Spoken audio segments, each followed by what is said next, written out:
Sa kabila nung naka 90 days na po kayo, kumusta na po kayo? Ang blood sugar po nyo ngayon at yung paan nyo, kumusta na po? Maigi naman po. Mababa na ang blood sugar ko, tapos yung pa magaling na po. Kaya nga po, kaya nga sabi ko nga, sa mamamayang Pilipino, walang script dito sapagkat nga kanina, pasensya na po kayo, talagang hindi ko kayo kilala, sapagkat ngayon lang po tayo nagkita.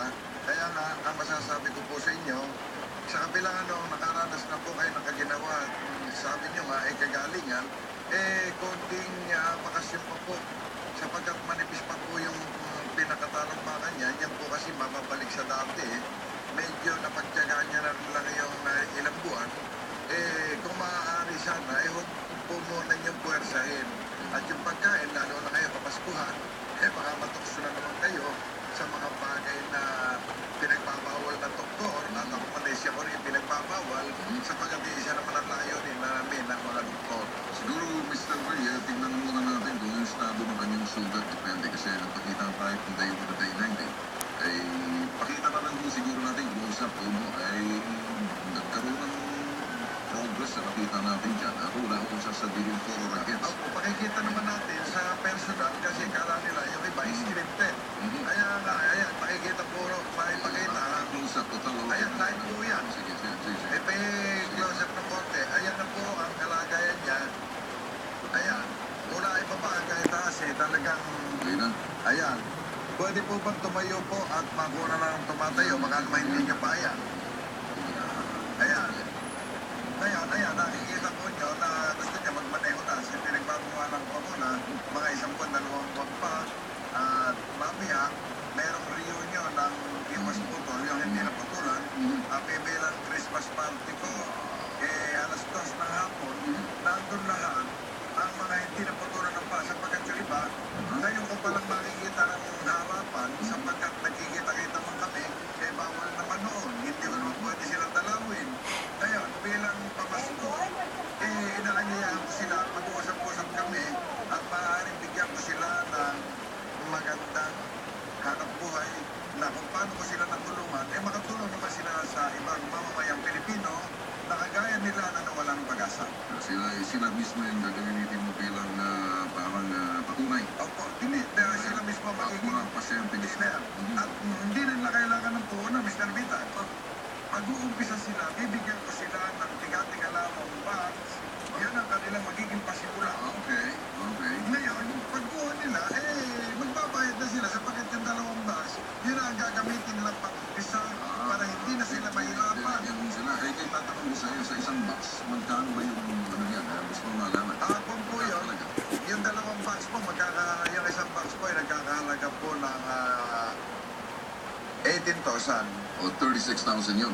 Yun ang kanilang magiging pasimula. Ay, napakagandang. Ng bawat isang hindi na putulan. Ito yung ginawa mo dahil di sa mga pumasa. Opo, yung pumasa sa pamantayan ng Vita. Alam mo na, Alam mo ginagawa to? gusto ko nga po makatulong sa mamamayang Pilipino, gaya nun, para hindi na bumalik siya magmaneho, kung siya magiging dealer ng herbal, mag-uumpisa lang siya roon. Pag inabot siya ng 1 taon, yung 36,000 na yun, magiging 1M. At hindi tinuturuan mo na maging negosyante pa rin itong mga dati na Opo. walang pag-asa. Isipin mo, mula sa kawalang pag-asa, ako man po kasi walang pag-asa noon bisikleta lang, hindi ako makabili. Ngayon medyo nakabili na ako ng owner. Owner po. Ano yun? Yung sasakyang top-down. Isa lang yun para doon sa mga boy mo. Opo, gano'n. Yan ang pa-service na mahigit. Ilan ang mga Opo. boy mo? Kaya nga. Sandaang boy. Alam Mo, sandaang... Lumaintin pa lang po yung yung mga alalay natin ngayon. Magkano, mga 30, magkano ba? Magkano isang 28 mil na lang yan, bumaba. Opo. Opo. Kaya nga, masasabi ko dyan, at yung mga iba, Maraming mga nakatingin sa atin dito parang may gusto mag-owner. pamasko, hindi na, mga makukuha ng mga hilig niyan, yung mga adventure. Okay. Mga gano'n.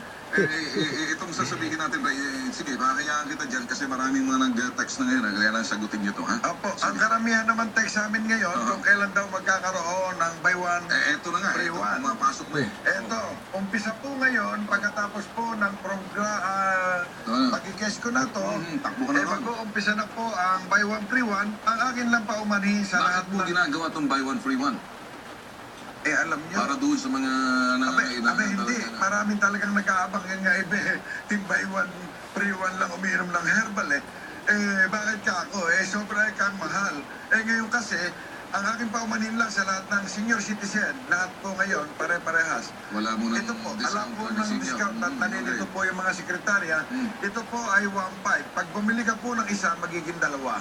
Okay. Opo. 1.5 di parang 750. 750 na lang po lalabas ang isa, at ito namang maliliit na ito, halos napakababa. Kaya mo sinasabi to, para yung affordability sa mga bawang nag-aantay. At saka, opo, hindi naman kami kamukha nung iba na kaya nagsesale, malapit na ma-expire yung product. Hindi po kami ganon. Sino bang target mo rito? Mamimili o mismo mga user? Yung mga gumagamit dahil sila may karamdaman sa anak nila. Yung pong mga gumagamit, sapagkat yung gumagamit, lahi-lahi yung yan mga pasyente at mga may ang kamukha nito, yung mapuputol ng palayan, yung pamilya niyan, kalimitan, may lahi na silang matataas ang blood sugar Okay. Kung siya magiging dealer, may ingatan niya, Okay. may ingatan niya yung kanyang buong pamilya, sapagkat ang kanang pagtitiwala, nasa sa kanya sapagkat hindi na magtatanong. Nililinaw ko lang kasi ang puntong rito, kaya mo ginagawa itong buy one free one na to, hindi para doon sa mga negosyante, kundi para doon sa gagamit mga Gagamit, eto nga po. ang diabetes nasa lahi. Nasa lahi. Okay, sige. At yan nasa dugo. Kaya nga, isang panawagan ko sa lahat ng dealer o distributor, lahat ng hindi magbigay ng buy one free one mula ngayong araw na ito hanggang sa maubos ang inyong stock, walang taguan, Oh, pwedeng magsumbong sa akin, talagang aalis ako. suspindihin mo. Aalis ako ng Aalisan mo. stock. Eto, babanggitin ko ang mga lugar na magbibigay ng buy one free one mula ngayon. Sige. Caloocan, Quezon City, Quezon Am, Cubao, Pasig, Cainta, Antipolo, Marikina, Mandaluyong, San Juan, Las Piñas, Yari kayo. Pasay, Parañaque, Kayo. Cavite, Punta kayo. Laguna, Yari kayo. Batangas, Sige. Bulacan, Patawid mo. Nueva Ecija, Sige. Pampanga, Tarlac, Olongapo, Naduro. Pangasinan, Sige. Isabela, Tulis. Apayao, Yari kayo. La Union, Manda kayo. Cebu, Sige lang. Iloilo, Tuloy niyo pa. Pagadian, Sabi ko. Pagadian City, Matuto na kayo. Zamboanga, Huwag niyo lang at Tuguegarao. Sige. Yan. Lahat ng binanggit ko na yan, pag hindi nagbigay ng buy one free one, aalisan ko ng supply. Patay kang bata ka. Sapagkat sila, natulungan na ng Ray Herbal, at sila nakaranas ng kaginawahan, gusto ko naman lahat, matulungan din nila. Okay. Ibalik niyo yung tulong ni Mr. Ray Herrera. O kaya At ngayon, yun naman tutulungan ko ngayon, yung mga...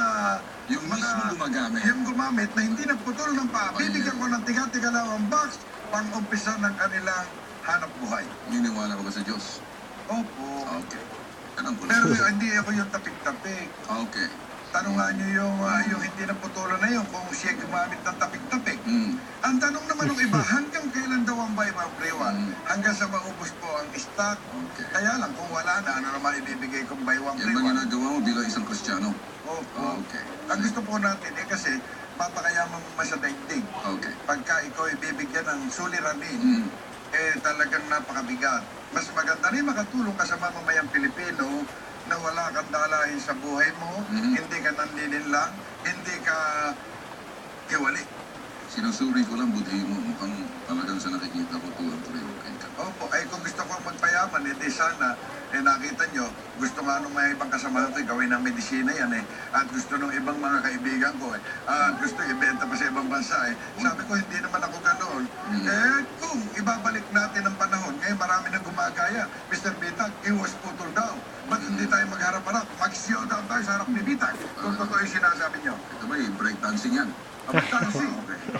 Magpakita nga sila nung mula day 1 hanggang day 19 na Alright. hindi naputulan. Dahil sinabi mong breakdance, ito, tandaan mo to. Ito ba alam mo to? Sa panahon mo to?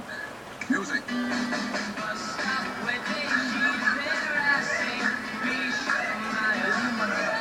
Christmas yata. Ang taka lang. Napanood ka tayo tatlong magkakapatid. Talagang iba-iba na style. Ito, Joseph mula Agusan. May mabibili ba akong King's Herbal dito sa Butuan? Mas maganda po, pag wala kayo mabili dyan, magsadyan lang kayo sa opisina at gagawin ko Ayun, yung okay. dealer. Mainam po ba, Karay, sa sakit ng UTI? Paki-ask lang kay Karay, Mr. Bitag. Ito